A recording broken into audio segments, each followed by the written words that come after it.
Assalamualaikum warahmatullahi wabarakatuh. Waalaikumsalam warahmatullahi wabarakatuh. Yang terhormat Kepala SMA Negeri 1 Karanganyar, Bapak Khairul Anwar SPG MPD. Yang terhormat Bapak Ibu guru sekalian, dan terima kasih sudah meluangkan waktunya untuk mendengarkan presentasi dari saya. Sebelum kita mulai kegiatan ini, maka kita panjatkan puji syukur kehadirat Allah Subhanahu wa taala karena telah melimpahkan rahmat, taufik, hidayah serta inayahnya sehingga kita dapat berkumpul dalam tempat yang insya Allah bermanfaat ini. Dan juga kalinya salawat serta salam kita haturkan ke pangkuan baginda Rasulullah SAW. Semoga kita mendapatkan syafaatnya di yaumil qiyamah nanti. Amin. Baik Ibu, terima kasih sudah ada di ruangan ini untuk mendengarkan presentasi dari saya yang berjudul mengenai budaya positif. Sebenarnya sekolah kita itu kira-kira sudah melakukan budaya positif atau belum? Sudah, betul sekali. Nah ini ada di modul saya. Perkenalkan dulu ya. Nama saya Jayanti Eka Fitriana.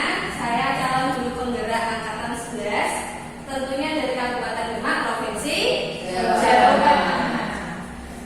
Budaya positif ini ada di modul 1.4 yang saya pelajari. Ini merupakan sepertiga bagian modul yang saya pelajari. Dan di sini ada modul kedua dan ada modul ketiga dari Panganpaya.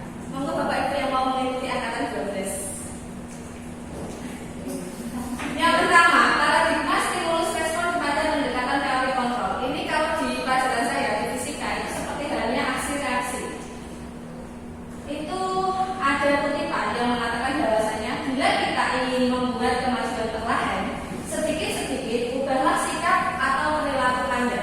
Namun bila kita ingin memperbaiki cara utama kita, maka kita perlu mengubah kerangka acuan kita. Ubahlah bagaimana Anda melihat dunia, bagaimana Anda berpikir tentang manusia, ubahlah paradigma Anda, skema pemahaman dan penjelasan aspek-aspek tertentu tentang realitas. Intinya Bu, dari kalimat ini, sebelum kita mengubah seseorang atau sebelum kita mengubah lingkungan kita itu harus mengubah diri kita sendiri. Kita sendiri dulu yang harus tergerak, baru bergerak, lalu menggerakkan. Seperti ini. Sesuai dengan slogan guru muda. Nah ini stimulus respon dan teori kontrolnya. Stimulus responnya realitas kebutuhan kita itu sama. Padahal realitas kebutuhan kita itu berbeda. Ya kan? Antara Bu Marisa sama Bu Vicky pasti kebutuhannya beda kan? Nah, kemudian semua orang itu melihat hal yang sama. Tetapi setiap orang memiliki gambaran yang berbeda. Misalnya kita melihat satu siswa, pasti pandangan kita berbeda walaupun siswa itu sama. Kemudian kita mencoba mengubah orang agar berpandangan sama dengan kita itu nggak mungkin ya Bapak Ibu. Tapi kita bisa berusaha memahami pandangan orang lain tentang dunia. Lalu ada perilaku buruk dilihat sebagai suatu kesalahan. Kadang-kadang kita kalau misalnya melihat anak yang terlambat itu langsung kita melihatnya ya itu salah. Tapi semua perilaku itu memiliki tujuan. Barangkali kenapa sih anak itu terlambat? Barangkali ada tujuan atau latar belakangnya dia melakukan hal itu. Orang lain bisa mengontrol saya, hanya Anda yang bisa mengontrol diri Anda. Betul tidak? Betul tidak?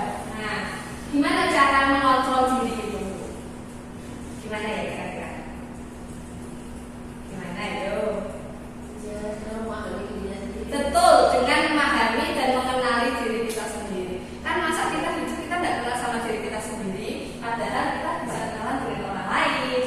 Kemudian saya bisa mengontrol orang lain, tetapi teori kontrolnya Anda tidak bisa mengontrol orang lain karena orang lain tadi punya kebutuhan yang berbeda-beda. Kemudian pemaksaan ada pada saat bujukan gagal. Ketika Anda memaksa, itu biasanya terjadi ketika Anda membujuk itu gagal. Namun ketika Anda menawarkan kolaborasi dan konsensus, menciptakan pilihan-pilihan baru. Jadi misalnya nggak jauh-jauh, misalnya anak kita sendiri nih, jangan makan permen kayak gitu. Nah, jangan berarti kan memaksa anak untuk tidak memakan permen. Mesti kan anak itu berontak ketika Anda memaksa anak itu tidak memakan permen. Tapi Anda bisa mengalihkan, Dek jangan makan permen, makan yang ini saja. Nah, itu kan Anda menawarkan sesuatu yang baru. Kemudian model berpikir menang atau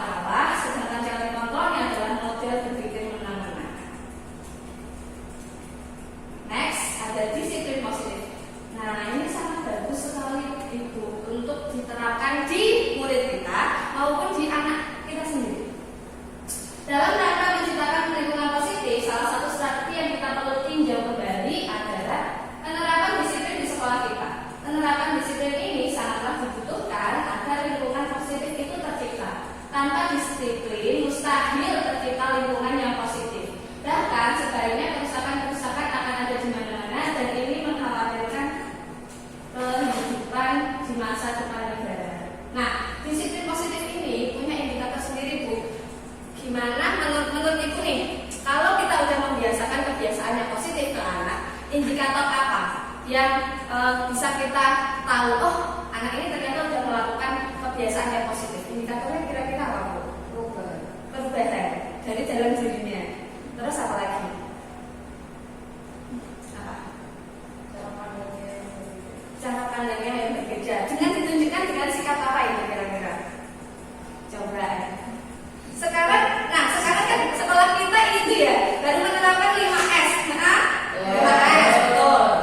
Nah, semenjak diterapkan 5S dengan sebelum diterapkan 5S beda atau sama? Beda.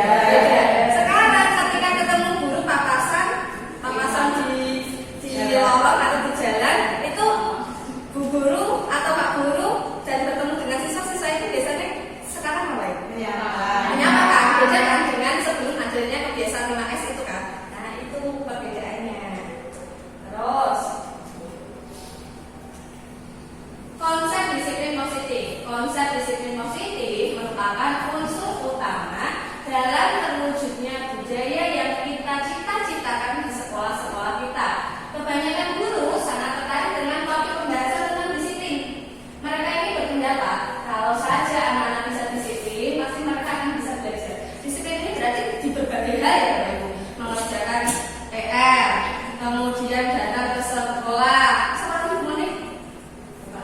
Berpakaian, terus apa lagi? Waktu. Mereka tepat waktu hadir di KBM kita. Nah, itu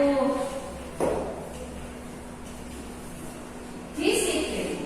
Yang dimaksud disiplin diri yang memiliki motivasi internal. Nah, jika kita tidak memiliki motivasi internal, maka kita memerlukan pihak lain untuk mendisiplinkan kita atau motivasi eksternal karena berasal dari luar, bukan dari dalam diri kita sendiri. Seseorang yang memiliki disiplin diri berarti mereka bisa bertanggung jawab terhadap. Selanjutnya yaitu disiplin. Disiplin yang dimaksud adalah disiplin diri yang memiliki motivasi internal. Berarti kalau internal dari dalam atau dari luar Ibu? Dari dalam. Jika kita tidak memiliki motivasi internal, maka kita memerlukan pihak lain untuk mendisiplinkan kita atau motivasi eksternal. Berarti dari luar. Karena berasal dari luar, bukan dari dalam diri kita sendiri. Seseorang yang memiliki disiplin diri berarti mereka bisa bertanggung jawab terhadap apa yang dilakukannya karena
tak inginkan.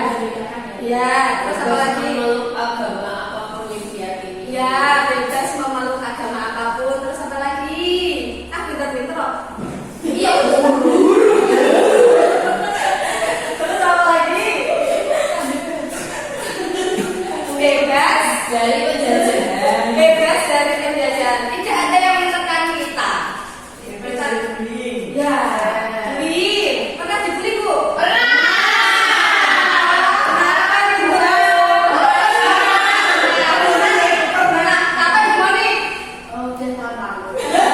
Awal dari pas masih jadi guru. Masih jadi guru. Sudah jadi guru. Sudah dibully. Wow, guru tapi dibully. Yang bully siapa? Kalau Bu Marisa dibulinya kapan? Oh, saya dulu waktu masih kecil, saya masih jelek gitu. Nah, sekarang dari amat lah ini. Dari bullying berarti termotivasi untuk jadi glowing. Oh betul sekali, itu menumbuhkan motivasi saya. Bu Wiki kapan tuh? Waktu SD Bu. Kira-kira kenapa Saya itu? tidak tahu sampai sekarang, saya sudah tidak tahu kenapa saya dibully. Karena emang alasan pembuli itu nggak punya alasan, mereka nggak ada kerjaan aja, iseng aja gitu. Biasanya pembuli itu emang nggak ada motivasi untuk membuli, emang ada kesempatan aja untuk membuli dan emang nggak ada motivasi apapun, ya udah bully aja. Biasanya seperti itu. Next, kesenangan, fun. Kira-kira murid kita tuh melakukan apa kesalahan yang menurut ibu-ibu ini mereka itu fun? Bajunya dikeluarkan. Bajunya dikeluarkan. Make-up. Jam pos terus mereka jual ya Bu.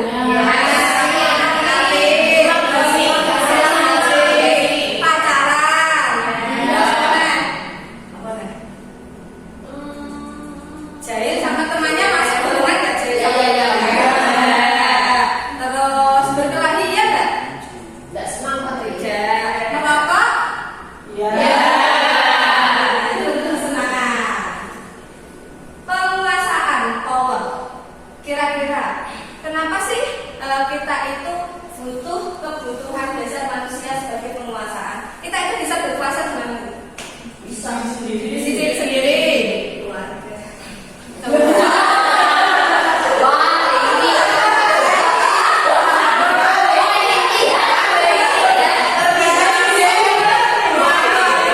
Keluarga ya Bu. Karena kalau keluarga ini jauh dari saya.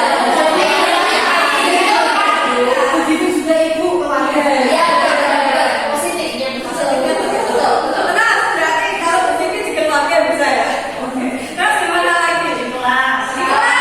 Oh, kita sebagai yang menguasai kelas. Terus apa lagi? Apa? Ya. Di organisasi yang kita itu ya. Kalau dia tuh bina MPK juga Ya, ya, ya. Berkuasa itu. Kalau setelah persiswaan berkuasa juga. Belum. Sekarang berarti masanya yang berkuasa. Oke.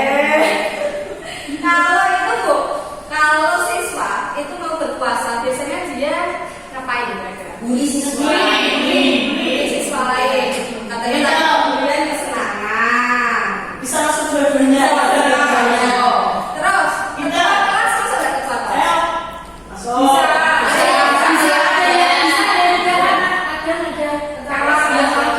Oh iya, kenapa ya Bu?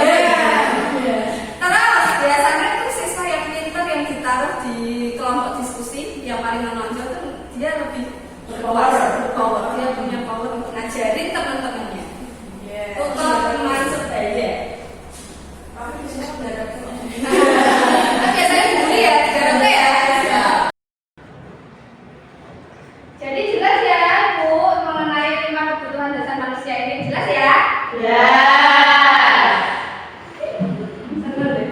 Nah ini adalah grafiknya. Intinya dari keempat ini dia melakukannya karena bertahan hidup.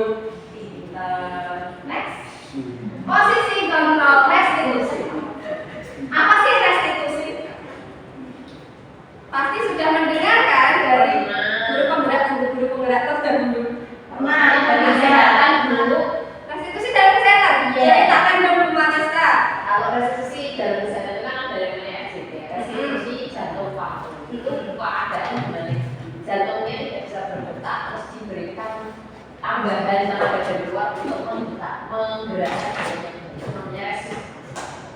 Oh, restitusi. Kalau di kesehatan gitu ya. Kalau di dunia pendidikan kira-kira gimana itu? Restitusi.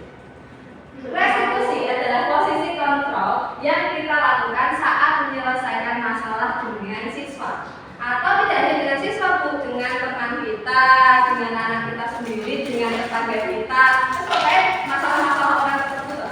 Nah, ini ada 5 posisi kontrol. Posisi kontrolnya ada 5 seperti halnya kebutuhan yang sama. Kira-kira posisi apa saja ya? Yang pertama adalah apa ini? Nah, ini kita kasih kasus. Misal, Siska tidak mengerjakan PR. Biasanya, Siska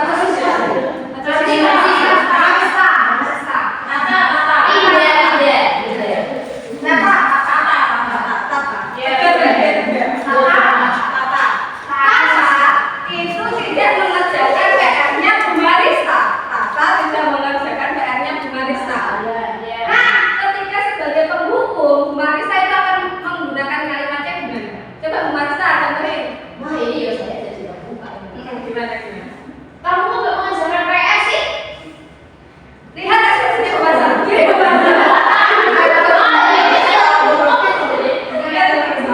Kok kamu nggak ngerjain PR sih? Nah, ekspresinya Bu Marista gimana? Menenangkan. Matanya nadanya tinggi. Berarti tidak hanya aksi saja kita bisa menghukum, tapi secara verbal juga kita bisa menghukum. Terus selanjutnya marahmu lanjutkan. Teman-teman aja bisa ngerjain. Nah,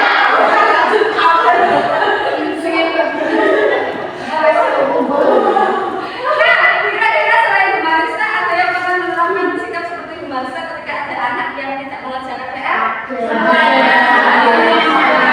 Betul, saya juga begitu. Terus ada yang membuat merasa bersalah. Kira-kira menurut Ibu nih, membuat merasa bersalah ini kira-kira nadanya akan lebih tinggi dari penghukum atau tidak? Dia cenderung nadanya lebih rendah, lebih melas. Coba Bu Imel contohkan membuat rasa bersalah. Kalau saya di kelas biasanya kan harus bisa dengan bukanlah atau baik. Ya, berdiri Bu. Kalau saya di kelas biasanya kan panggil siswa dengan bukanlah atau baik. Ya, Mas dan Mbak. Mas, kenapa hari ini kamu kok tidak mengerjakan dan tidak mengumpulkan PR? Alasannya kenapa? Seperti itu. Kalau menurut saya.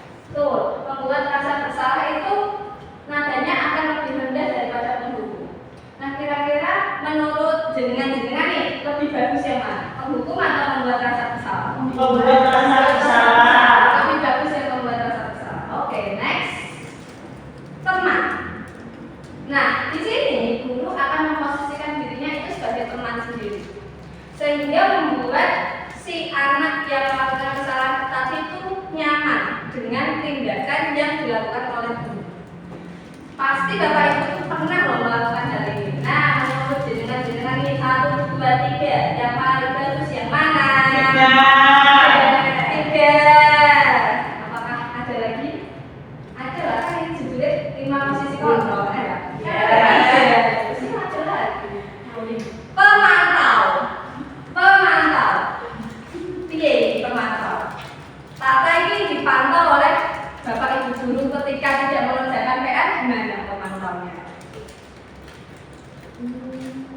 Belum tahu? Kirim WA. Gurunya, anaknya sudah bikin Oh, pemantau. Ini ya berarti. Ketika di kelas kali ya? Ya. Ya, seperti itu. Yang terakhir adalah manajer. Kita sebagai manajer kita manage anak yang tadi melakukan kesalahan. Kita bahas satu-satu. Yang pertama, penghukum. Seorang penghukum bisa menggunakan hukuman fisik maupun verbal.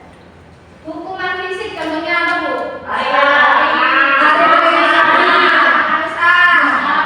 Menulis berapa kali itu masuk nggak? Masuk. Jalan jongkok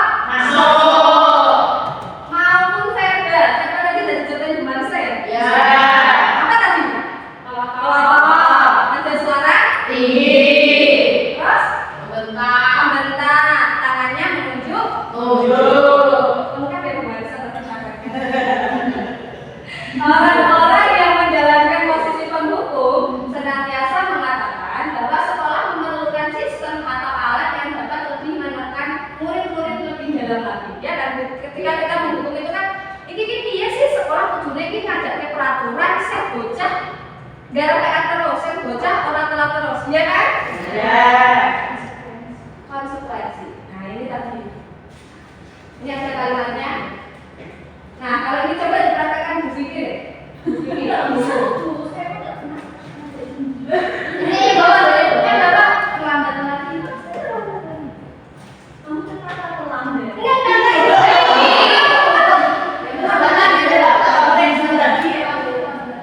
Oh aku nggak jangan. Tapi terlambat lagi, pasti terlambat lagi. Selalu jangan terlambat. Kamu bisa datang tepat waktu. Coba kemana? Berdiri kemana berdiri? Terlambat lagi, pasti terlambat lagi. Selalu datang terlambat. Kapan bisa datang tepat waktu? Malah biasanya lebih jalan.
Gimana sih perasaan murid bila bicara seperti itu pada saat muridnya datang terlambat? Malu. Perasaannya gimana? Sedih. Pas dipelotot Ibu Marisa itu perasaan takut. Ditunjuk. Tertekan. Tidak dihargai. Ada nggak? Bisa jangan.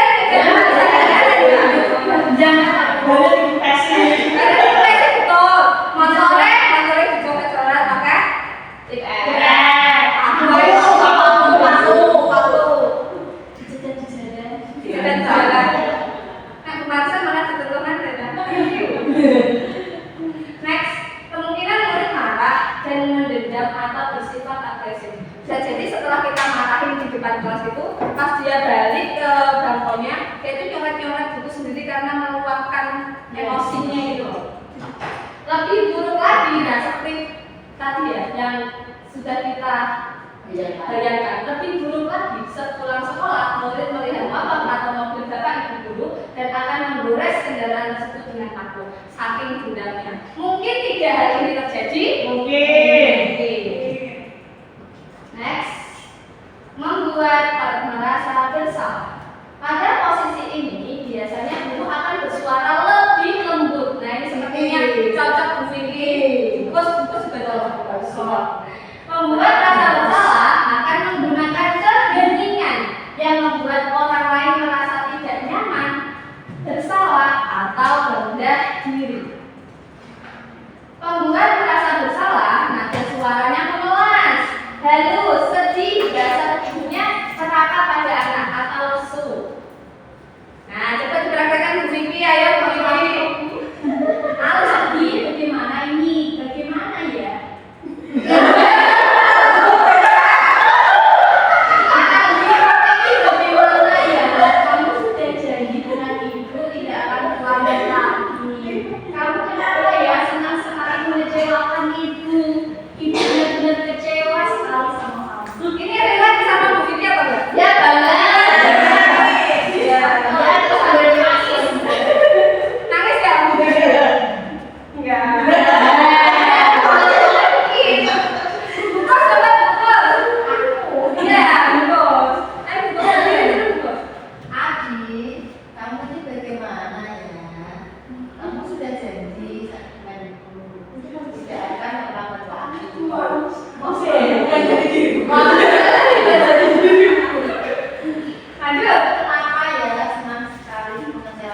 mendekat ke anak, seperti hanya merangkul. Gimana sih perasaan anak-anak? Sadar. Sadar. Terus merasa tidak enak, sudah mengecewakan gurunya. Terus apa namanya? Merasa bersalah. Kecewa dengan diri sendiri. Kecewa dengan diri sendiri.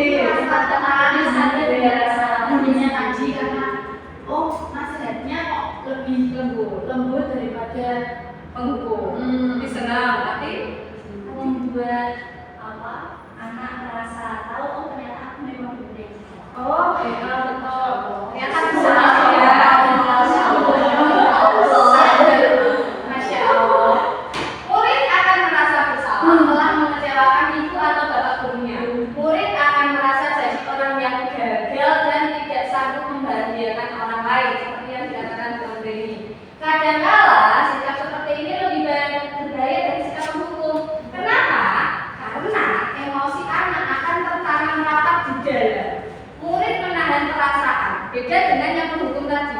Setelah walaupun pertama dia dibentak dengan nada tinggi, dia kan langsung menumpahkan ketika sampai di bangkunya, dia morat-morat, dia nyebek-nyebek bukunya.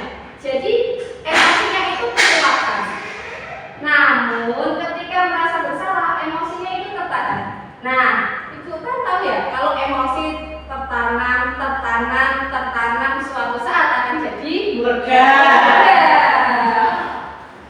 Murid tertekan, seperti inilah yang tiba-tiba bisa meletus amarahnya dan bisa menyakiti diri sendiri atau orang lain. Biasanya kalau menyakiti diri sendiri lebih ke gangguan mental.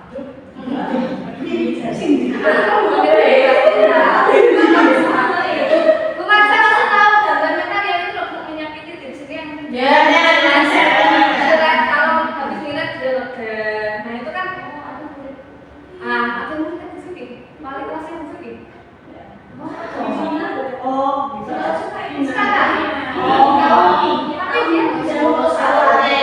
Tapi dia konsultasi sama psikiater. Dia dengan ini Rokok. Ya, kayak sama membuat rasa bersalah.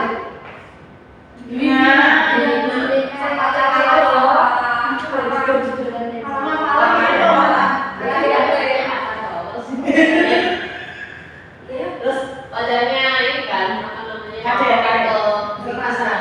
Di situ namanya itu tuh dirimu sendiri. Disilet-silet sendiri. Berarti setiap dia kayak menahan emosi, bisa melupakan. terus disilet.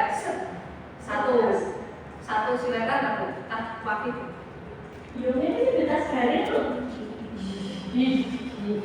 Nah seperti itu ibu-ibu ya, kita harus dicek pertama sama anak kita sendiri. Next, sebagai teman, guru pada posisi ini tidak akan menyakiti murid, namun akan tetap berupaya mengontrol murid melalui persuasi. Posisi teman pada guru bisa negatif atau positif. Positif di sini berupa hubungan baik yang terjalin antara guru dan murid. Guru di posisi teman menggunakan hubungan baik dan humor untuk mempengaruhi seseorang. Ini biasanya guru yang sangat-sangat humble ya. Contohnya female tuh humble tuh. Bu Vicky, Bu Giati, humoris juga humoris. Ya. Kalau nggak hilang ya Bu Giati. Nah, sekarang kita coba Bu Vivian. Nah, Bu Vivian.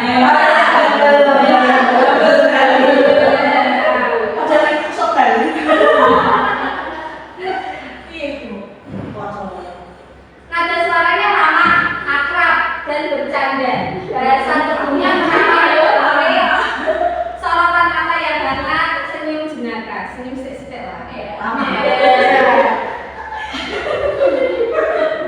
Adi, ayolah.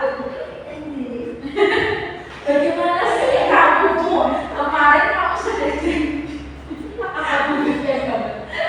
Ayo, dari siapa Bu? Aku dan siapa Bu? bukan. Kenapa terlambat lagi? Ayo ceritakan.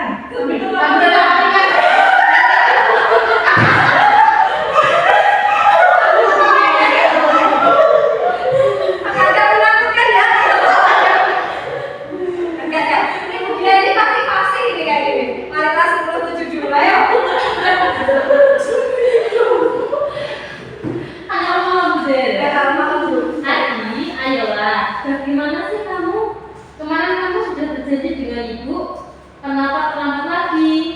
Sambil tertawa. Ya, sudah tidak apa-apa. Duduk di sana. Nanti Pak Guru bantu. Kamu senyum. Itu bilang aja beda gini. Ini kalau nggak respon jadi apa ya, gimana ya, Bu? Kalau kita jadi aneh ya. Kira-kira kita sudah menerapkan posisi sebagai teman atau belum?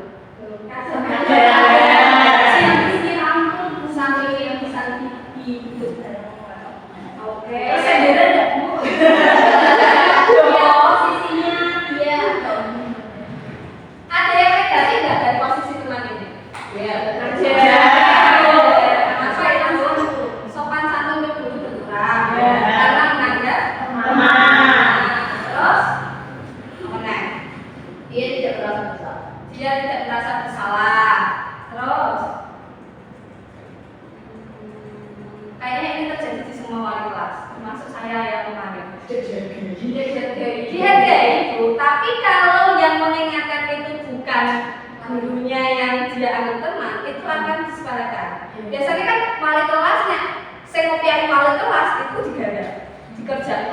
Terus kelas itu bisa jalan, tapi giliran guru lain yang kayak, loh kok dia tidak mengerjakan tugas sesuai dengan guru lain gitu loh. Nah ya kan, biasanya terjadi di wali kelas.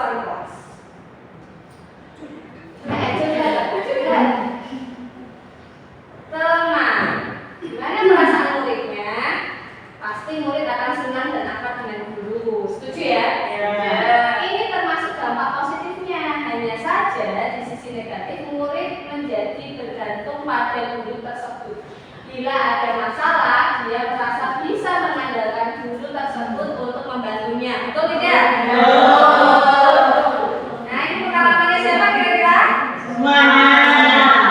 Dan hanya akan berbuat sesuatu bila yang menyuruh adalah guru tersebut dan belum tentu berlaku yang sama dengan guru atau orang lain. Dan ini juga seperti tadi mempengaruhi kesopanan, sopan santun anak. Next, ada pemantau. Memantau atau mengawasi. Pada saat mengawasi kita bertanggung jawab atas perilaku orang-orang yang kita awasi. Memantau berdasarkan pada peraturan dan konsekuensi. Dengan menggunakan sanksi atau konsekuensi, kita dapat memisahkan hubungan pribadi kita dengan murid sebagai seseorang yang menjalankan posisi pemantau. Pemantau ini ada suaranya datang. Bahasa tubuhnya formal.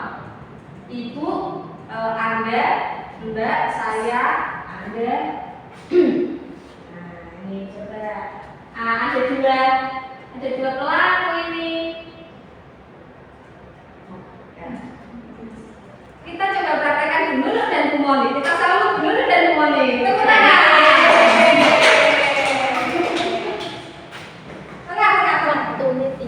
Yang jadi gurunya Bu Nurul, yang jadi Andi Bu Moni.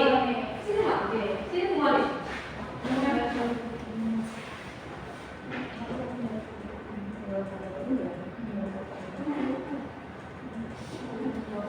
Ya. Adi, tahukah kamu jam berapa kita mulai? Tahu Bu, kamu terlambat 15 menit loh. Kamu tahu, apakah kamu tahu sudah mengerti konsekuensi yang harus kamu lakukan sudah terlambat? Paham Bu, saya harus tinggal kelas. Ada jam istirahat nanti dan mengerjakan tugas ketertinggalan saya. Ya benar. Nanti pada saat jam istirahat kamu harus tinggal di kelas ya untuk mengerjakan tugas yang tertinggal tadi. Saya tunggu loh. Baik Bu. Nah, lalu kan Bu. Nah, menurut tadi prakteknya udah bagus. Nadanya datang. Kemudian bahasa tubuhnya formal. Dia enggak ada yang ngelus-ngelus Bu Moni kan enggak. Terus enggak ada tepuk-tepuk gini kan enggak. Kemudian tadi Bu Nurul selalu menggunakan Bu, Ibu tunggu loh, enggak. Nanti lebih bahasanya lebih formal. Biasanya ini kita itu lakukan ketika kita sudah membuat peraturan di kelas, ya kan? Ya. Kita kan pasti membuat peraturan di kelas kan. Nah itu gimana?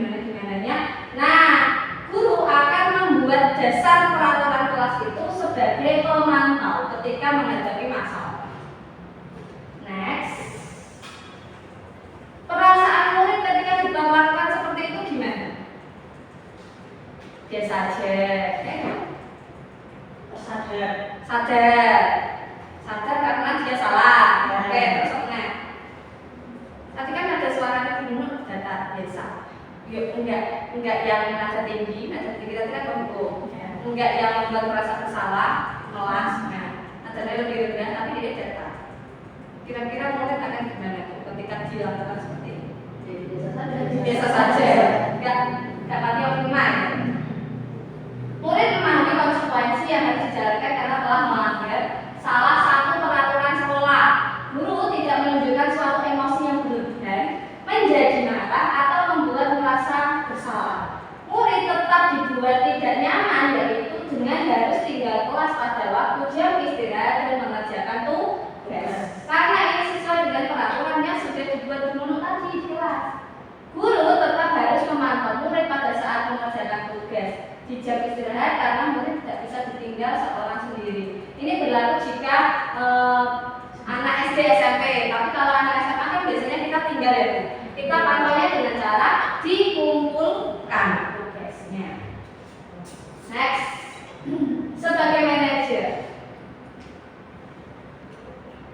Posisi terakhir, manajer adalah posisi di mana guru berbuat sesuatu bersama dengan murid, mempersilahkan murid bertanggung jawab perilakunya, mendukung murid agar dapat menemukan solusi atas permasalahannya sendiri. Seorang manajer memiliki keterampilan di posisi teman maupun pemantau, dan dengan demikian bisa jadi di waktu-waktu tertentu kembali pada kedua posisi tersebut bila diperlukan. Tugas seorang manajer bukan untuk mengatur perilaku seseorang, tetapi membimbing murid untuk dapat mengatur dirinya sendiri. Nah, ini contohnya. Manajer, nada suaranya tulus, bahasa tubuhnya tidak kaku, mendekat ke murid, lebih luas daripada pemantau tadi. Coba dipraktekkan di Andre ini dan Wimen. Nah, please welcome Andre Wimen. Tepuk tangan.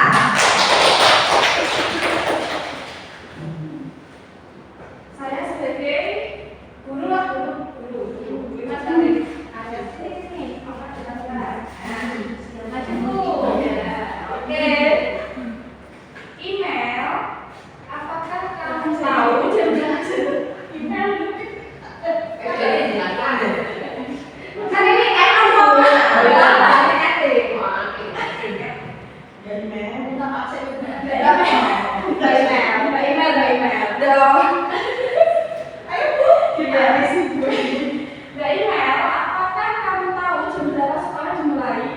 mau jam 7. Ya, jadi kamu terlambat. Kira-kira bagaimana kamu akan memperbaiki masalah ini? Saya bisa menanyakan teman saya, Bu, untuk mengerjakan tugas yang berbeda. Baik, itu bisa dilakukan. Apakah besok akan ada masalah untuk kamu agar bisa hadir tepat waktu ke sekolah? Tidak, Bu, saya bisa hadir tepat waktu. Baik, saya hargai usahamu untuk memperbaiki diri.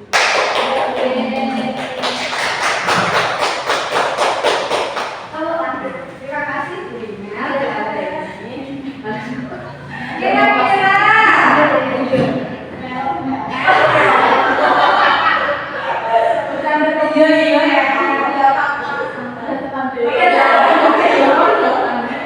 kira-kira gimana perasaan murid kita kalau kita memperlakukannya seperti tadi?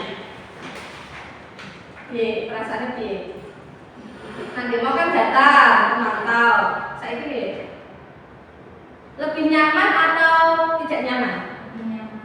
Nyaman, kita lebih nyaman. Terus dia akan menyadari kesalahannya sendiri tidak? Iya. Dengan kalimat apa lagi?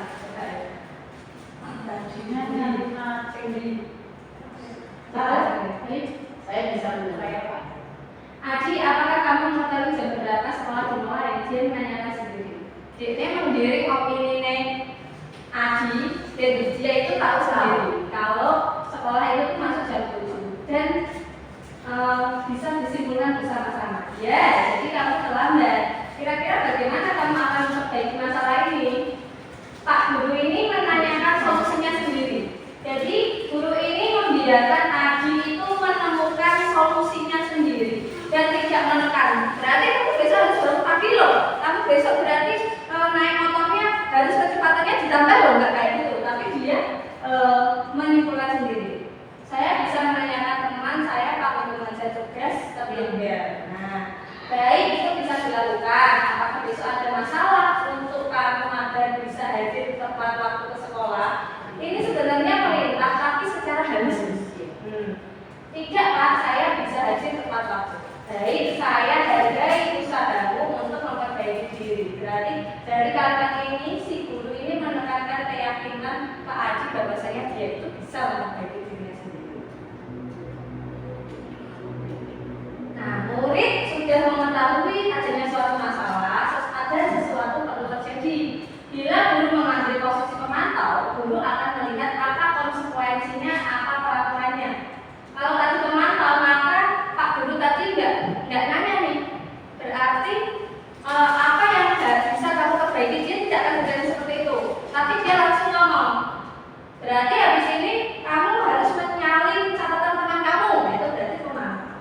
Namun pada posisi manajer, guru akan mengembalikan tanggung jawab kepada murid untuk mencari jalan keluar permasalahannya. Tentu dengan bimbingan guru dengan percakapan hati. Ngoten nggih, Bu?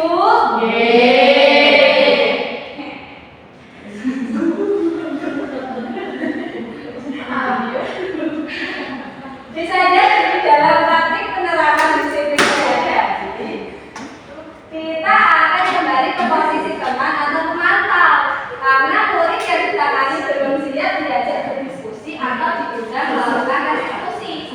Namun perlu disadari tujuan akhir dari 5 posisi kontrol inilah murid dapat menjadi pribadi yang mandiri, merdeka dan bertanggung jawab atas perilaku dan sikapnya. Jadi murid tadi bisa memenuhi 5 kebutuhan dasarnya. Ya, Bu? Akhirnya dapat menciptakan lingkungan yang positif, nyaman, dan aman. Keyakinan kelas. Ayo coba, Ibu ada yang sudah membuat keyakinan kelas sebelum pembelajaran dimulai? Ya, sudah. Masa sudah. Sebutkan satu keyakinan kelas Bu yang dibuat Bu Marisa. Yang ini bahwa kesopanan itu Ada di atas ilmu. Siti buat keyakinan kelas. Meyakinkan bahwa proses itu lebih penting daripada hasil. Berarti proses lebih penting daripada hasil. Disiplin tepat waktu. Moni. Disiplin dalam belajar. Disiplin dalam belajar. Terus taat aturan. Jadi mengerjakan tugas secara on time. Aku ini ada pada yang pertama Gimel. serta bentuk perkataan dengan baik ketika berbicara dengan baik. Oke. Dan sudah menerapkan keyakinan kelas. Nah, keyakinan kelas ini merupakan sebuah nilai-nilai pribadi dan universal yang tentunya telah disepakati secara tersirat maupun tersurat, lepas dari adanya latar belakang suku, negara, bahasa maupun juga agama. Gimana sih cara buat keyakinan kelas? Caranya adalah 1. Keyakinan kelas bersifat lebih abstrak daripada peraturannya, namun dia lebih rinci dan konkret. Kalau peraturan itu biasanya yang buat kan dari pihak sekolah. Kalau kita di kelas, kita membuat sendiri dengan anak kita di kelas masing-masing. Kan otomatis misalnya nih, saya ngajar 11.1 dan 11.2. Keyakinan kelas di 11.1 dan 11.2 bisa jadi berbeda kan? Karena mereka bisa diberi kesempatan untuk menyepakati. Yang kedua, keyakinan kelas berupa pernyataan-pernyataan universal. Lalu pernyataan kelas senantiasa dibuat dalam bentuk positif, jadi tidak boleh menggunakan kalimat negatif. Misalnya, di pelajaran fisika dilarang makan dan minum, itu tidak boleh berarti pakai kalimat dilarang, tidak boleh. Nah, kita harus menggunakan kalimat yang positif. Keyakinan kelas sebenarnya tidak terlalu banyak. Kenapa ya tidak terlalu banyak? Dia mencuci ingat. Biar mudah diingat dan dipahami oleh semua warga kelas.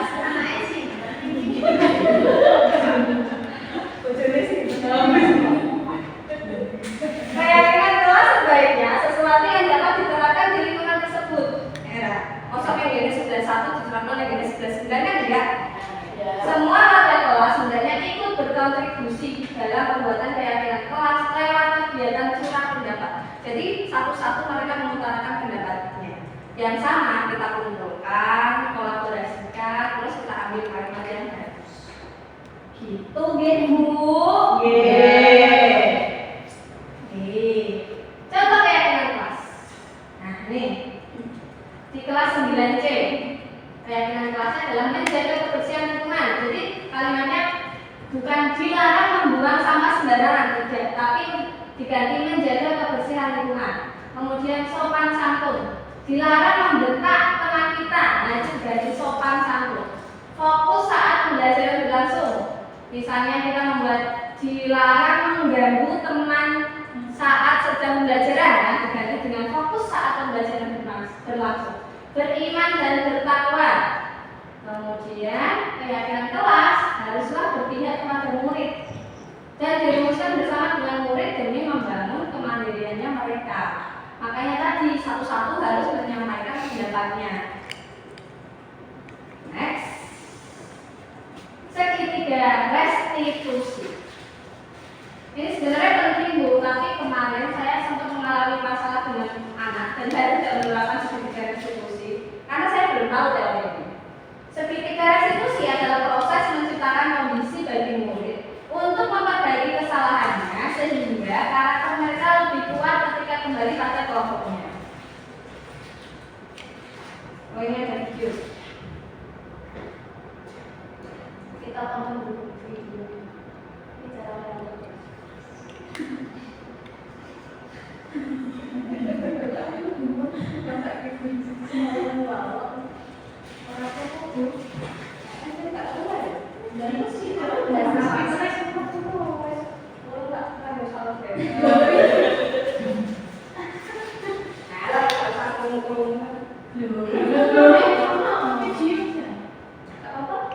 Pemimpin pembelajaran berbasis apa ya sama? Apa itu?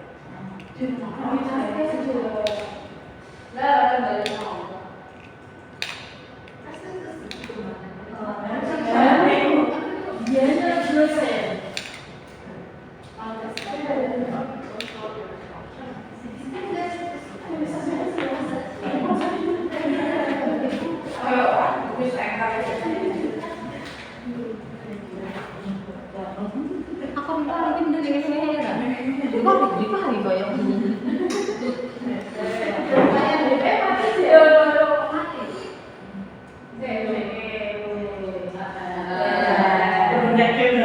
Masya Allah.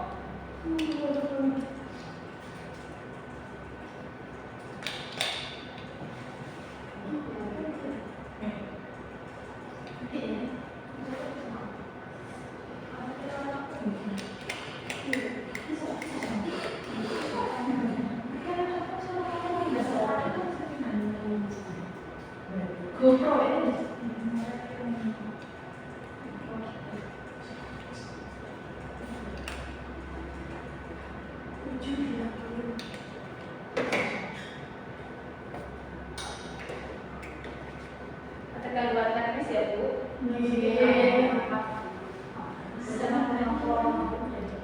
Kalau sisa nih buat nopo-nopo. Nah, begini aja ya. Tak cepet ya, Bu.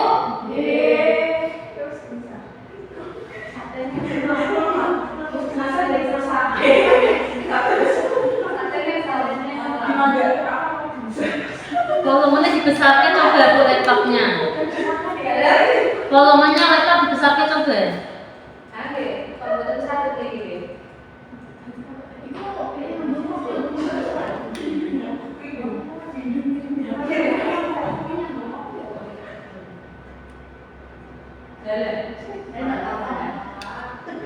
Kau lanjut materi mawon Bu.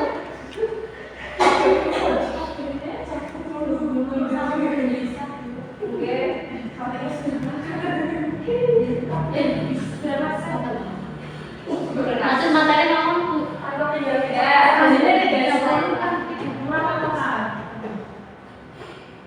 Nah, ini ada ceritanya itu Sarah melakukan kesalahan. Nah, ini Sarah masuk ke dalam ruangan Pak Ayu.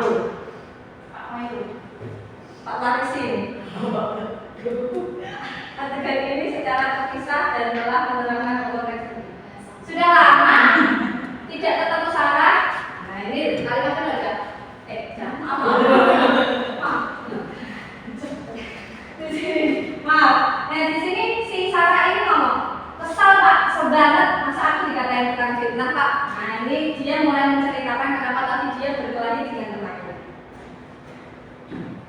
Terus dia cerita lagi. Ya aku marah lah, aku balik katain Eka di depan kelas, kesel banget.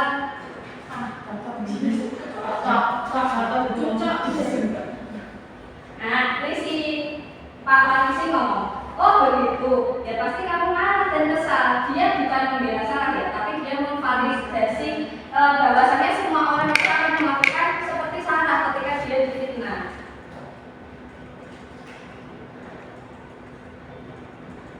Bapak juga akan marah apabila yang menuduh Bapak seperti itu, gitu. Validasi dia. Lalu si Sarah ngomong, kemudian pada saat itu kamu mau melakukan apa? Ya saya langsung katain Eka, Pak, kesel banget saya bentak-bentak dia di depan teman yang lain. Oh gitu, pasti kamu melakukan seperti itu karena suatu alasan tertentu bukan? Dia menanyakan alasannya. Iyalah, masa saya diam aja Pak? Saya bela diri lah, masa saya dituduh tukang fitnah? Nah, pasti kamu mempertahankan sesuatu yang penting untuk kamu di sini. Untuk kamu tidak bertindak lebih gegabah lagi, hanya membentak-bentak. Jadi dia nggak pure menyiapkan si Sarah. Iya ya, tentunya saya masih sadar dan hanya bentak saja. Sudah gemes padahal. Ya pasti bela diri lah. Iya pasti ya, tapi kamu tetap milih bertahan dan sabar. Dia memvalidasi tindakan dari Sarah. Untuk memilih, kamu memilih untuk berbuat lebih parah lagi kan? Iya. Nah sekarang kita coba lihat lagi tindakan yang kamu bentak-bentak tadi. Nah ini beliau mulai menantang si Sarah untuk berdiskusi apakah tindakannya itu benar atau salah. Tindakan kamu itu kira-kira sesuai dengan keyakinan kelas atau prinsip kamu tidak? Pas kita buat keyakinan kelas itu. Enggak lah Pak, capek Pak jadi pemarah. Dia menyimpulkan sendiri kalau dia itu salah. Jadi kira-kira keyakinan atau prinsip mana yang kurang sesuai dengan keyakinan kamu? Tidak menghargai orang lain. Nah, dia bisa menghirup sampai opini itu. Mungkin pada saat itu saya emosi, jadi tidak menunjukkan sikap tidak menghargai tadi. Kamu meyakini tidak menghargai orang lain itu penting? Yakin lah Pak? Iya, setuju. Jadi mereka saling mencari solusinya bersama-sama dari percakapan ini. Nah,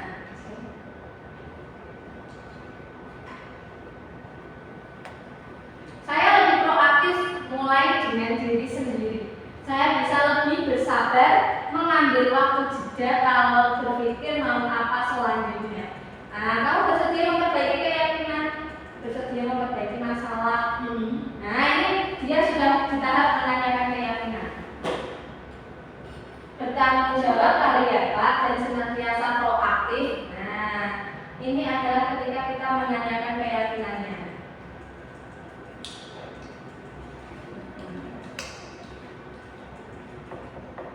Mereka mencari solusinya bersama-sama.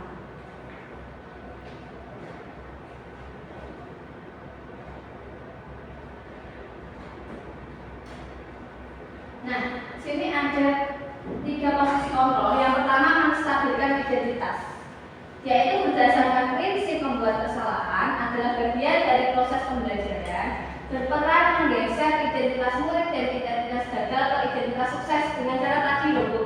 Yang pas ditanyakan Sarah, kamu tadi ngapain? Kok bisa bentak-bentak itu? Jangan mengkritik murid yang sedang mengalami identitas yang gagal. Yang kedua yaitu cara mengajukan pertanyaan aja.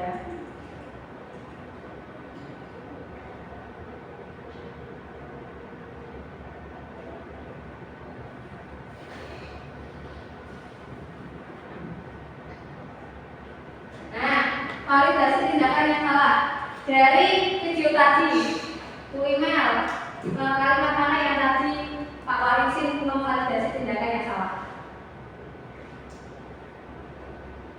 Kamu bisa saja bertindak lebih gegabah dari ini. Terus kamu bukan melakukannya tanpa satu alasan tertentu. Terus Kamu melakukannya karena mempertahankan sesuatu yang penting bagimu. terus Mungkin kamu bisa mempelajari suatu perilaku baru yang lebih efektif. Bersediakah kamu mempelajarinya? nah ini merupakan kalimat-kalimat dari validasi tindakan Jadi segitiga restitusi itu ada 3 tahap. Yang pertama tadi menstabilkan identitas, dan yang kedua adalah validasi tindakan yang salah. Selanjutnya yang ketiga yaitu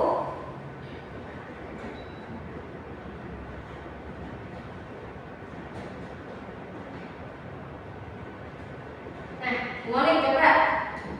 Yang ketiga, menanyakan keyakinan. Pertanyaan yang keluar dari Pak Waris tadi apa? sebagai keluarga atau kelas, apa yang kita yakini, nilai-nilai apa yang telah kita Sepakati. Nanti dijawab nilai apa? Yuk, 3. Menghargai orang lain. Terus, seperti apa gambaran sebuah kelas yang ideal bagi kamu. dijawab apa tadi sama-sama? Kelas yang nyaman, aman. Terus, Lalu kamu ingin menjadi orang seperti apa? seperti apa tadi Sarah? Yang bertanggung jawab. Bertanggung jawab, lebih proaktif. Next. Kayaknya bisa nge-scratch. Nah, segitiga restitusi tadi, penerapannya sudah 3 tadi ya. Nah, menstabilkan identitas, validasi tindakan yang salah, dan menanyakan keyakinan. Next. Nah, sekarang silakan Bapak Ibu menerapkan segitiga restitusi itu ketika Bapak Ibu mengalami masalah-masalah di kelas. Selamat mencoba.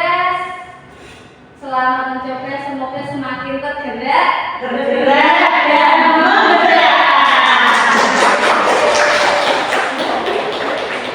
Terima kasih atas kerjasamanya. Hari ini Bapak Ibu sangat luar biasa. Saya akhiri presentasi saya hari ini. Wassalamualaikum